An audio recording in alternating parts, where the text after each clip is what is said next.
क्या क्या क्या क्या कर रही है? Facebook live.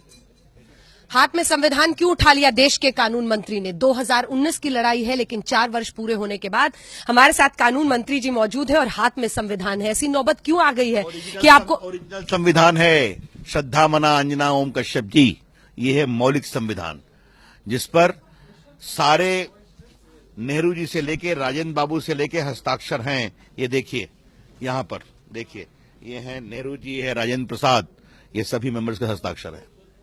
ये क्यों हुआ?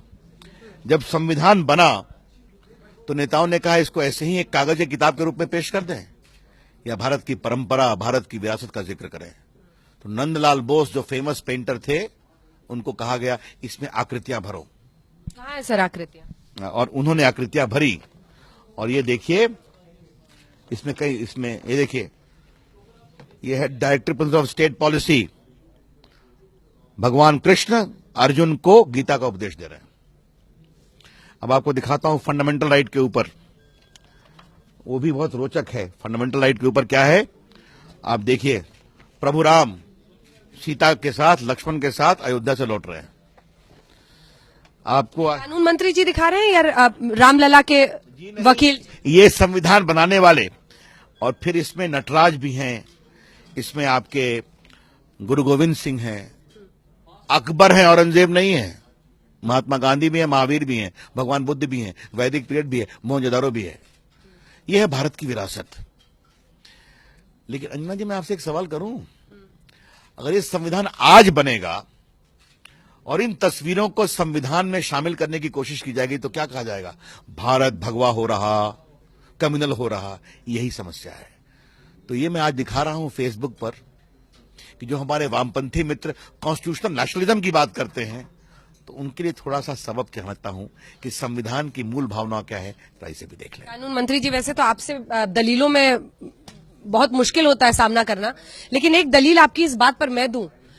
ऐसा भी हो सकता है कि ये तस्वीरें पहले थी, तस्वीर थी, इतिहास का, संस्कृति का हिस्सा थी, अब उसको इनकैश किया जाता है। कहीं इसलिए तो नहीं हम बहस देखते हैं घंटों घंटों टीवी? क्षमा करिए, प्रभु राम, प्रभु कृष्ण, भगवान बुद्ध, भगवान महावीर, शिवाजी, महाराणा प्रताप भारत की विरासत है, किसी पार्टी की नहीं है।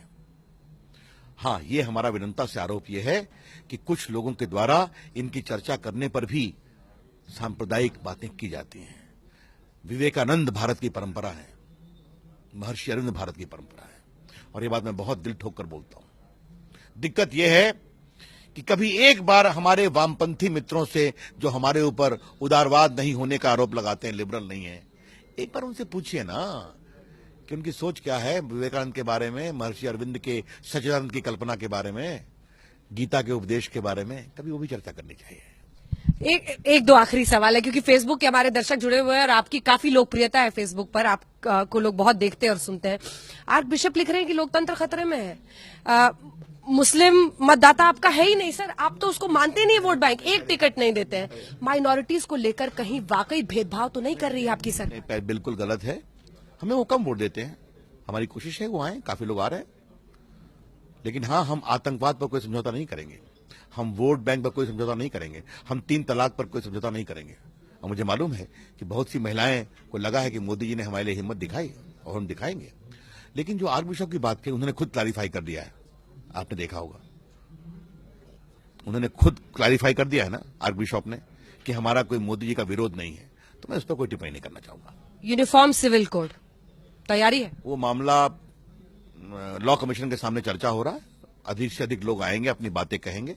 जब सबकी रिपोर्ट आ जाएगी, रिपोर्ट आने के बाद हम कोई विचार करेंगे, चर्चा करके। टाइमिंग होगी क्या 2019 के पहले? मतलब कहा जा रहा है कि राम मंदिर हो, यूनिफॉर्म सिविल कोड हो, टाइमिंग आप 19 के हिसाब से करें। तो सब कुछ 19 से क्या परेशानी है? 19 में तो 1 साल देरी है। बड़ा टेस्ट है सर आपका। टेस्ट आप नहीं लेंगे, जनता लेगी ना, छोड़ दीजिए जनता के ऊपर ना। लेकिन हर को 19 से जोड़ना ठीक नहीं है। चाहे राम जन्मभूमि का मुद्दा हो या यूनिफॉर्म सिविल कोड हो, इसको राजनीति निरपेक्ष रहने दीजिए। ये देश के बारे में सोचना चाहिए। लेकिन क्या ये विपक्ष की सफलता कहलाएगी कि आज देश के कानून मंत्री ओरिजिनल संविधान को लेकर आज तक के कॉन्क्लेव में आए? आखिरी सवाल। आज तक देश में देखा जाता है, तो मैंने देश में बहस की, कुछ लोग संवैधानिक राष्ट्रवाद की बात कर रहे हैं, और आपने कहा था संविधान को इनकाउंटर किया जा रहा है, इसलिए आज ये बहस जरूरी थी। इसलिए मैं लाया था। बहुत बहुत धन्यवाद आपका रविशंकर प्रसाद जी। चलो भाई।